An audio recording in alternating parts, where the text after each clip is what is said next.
That's the theme song for the Thomas and Radio Show. However, I've got something else up my sleeve. This one's for you, Vince.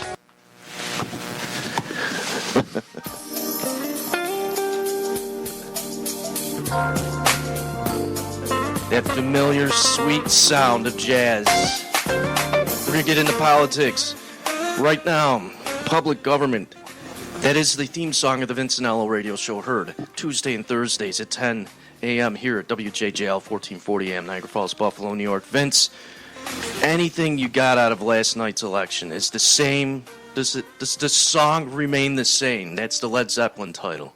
Well, that's basically what's going to happen, is that, it's going to be more of the same, which, in some cases is good, in some cases it's bad, depending what your perspective is.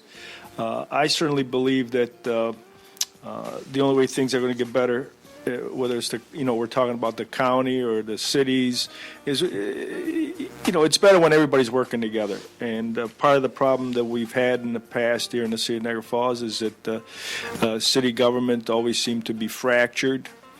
But if you look at the history, we've made some bad moves when the mayor didn't have 3 votes, and we've made some bad moves when the mayor did have 3 votes. The important thing is that January 1st, everybody starts with a clean slate, and does what's best for the community, their own communities, There's a little bit of historic perspective. This is a third term. Right. I believe the last time there was a third-term mayor was a guy named Michael Laughlin. Am I Yes. too far off? No, that's dead on. Michael Laughlin was, 3-term mayor, and I'm sure he could have gone on further. He was very well liked. The one big change between when Michael Laughlin was here in the city and with the present mayor, Mayor Deister, is that the economy was better, certainly, and the population was bigger, and the turnout in the elections, I would say, may have been a little bit better.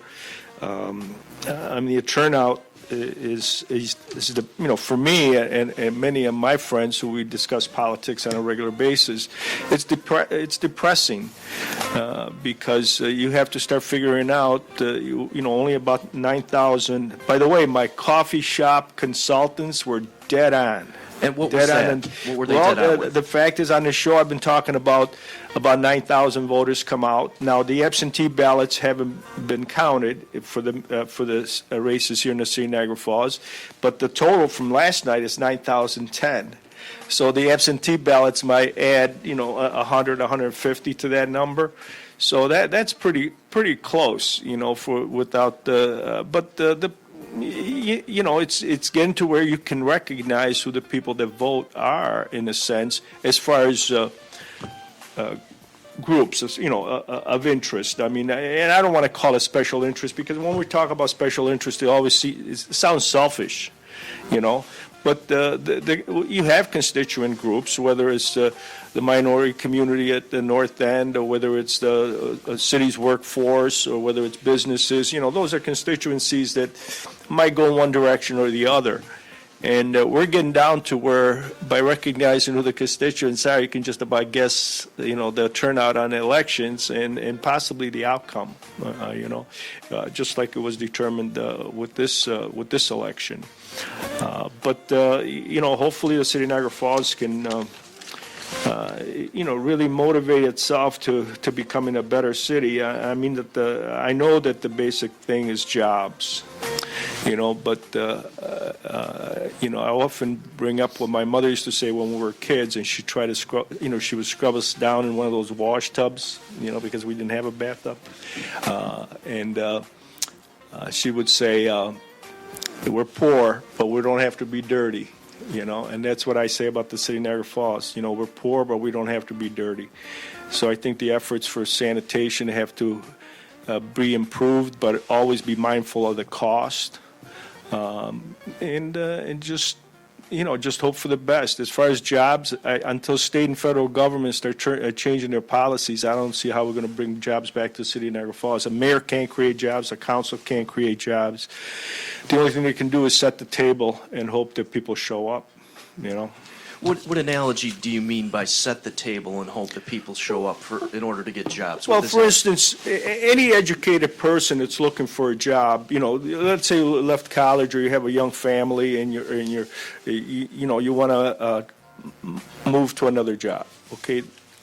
Most people that I know with an education, besides finding out about where they can work, is, okay, how's the school system? Because I have to buy a home, especially if you're moving out of state or out of the area. So the first thing they would look at is the school system. At least that's my experience. The next thing that they would look at is the housing stock. The next thing that they would look at is public safety.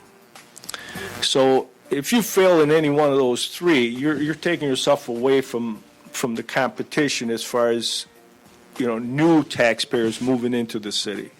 So setting the table means that you address the issue of schools, but of course in Niagara Falls the city government has nothing to do with the school system. Okay, that's on the school board. But we do have something to do with public safety. We do have something to do with maintaining the infrastructure. How do you think people felt with all those newspaper stories regarding the frozen pipes? Okay, Right. Would that make you the next person that buys a home in Niagara Falls? The first thing, I bet you, the first question they're going to ask is the seller is, have your pipes ever frozen? Does your neighborhood have any problems with frozen pipes? Okay, so those people are going to take a hit. Whether it's psychological or whether it's motivated by the market, those people are going to take a hit. Okay, so things like that, it's going to get fixed. Okay, but things like that could have a long range results, negative results, and that's the unfortunate part. And I feel bad for those people, whether they were involved or not. I mean, my house is on Independence Avenue. Some of my neighbors froze up, so I know that if I ever want to sell my house, anybody that did any research, like you're supposed to do, would say, well, did your pipes freeze? And I have to tell them, well, my neighbor on the left froze up. My neighbor on the right froze up. I was just lucky, I guess. And so those things, I think, it could haunt us, but setting the table is making things right so people feel comfortable moving into an area. We keep talking about the center of town, where the crime, where there's crime, there's poverty and all of that, and we never talk about the good neighborhoods that we have in Niagara Falls, okay? And that, to me, I try to promote that on the radio show as much as I can, because, look, you have to start with your own neighborhood first, and then start talking about the rest of the city. You can't keep blaming the cops, keep blaming DPW, keep blaming parks, keep blaming the mayor or the council. At some point, you have to take your own responsibility. You have to take your own responsibility. So I believe that it's important that the community learns to work together. I mean, contentious issues, they need to be broken down in simple form so people can understand them, and discuss them, not fight about them, discuss them. I mean, that's the way I feel. You're listening to the Thomas Loop Radio Show here at WJJL 1440 AM, Niagara Falls, Buffalo, New York.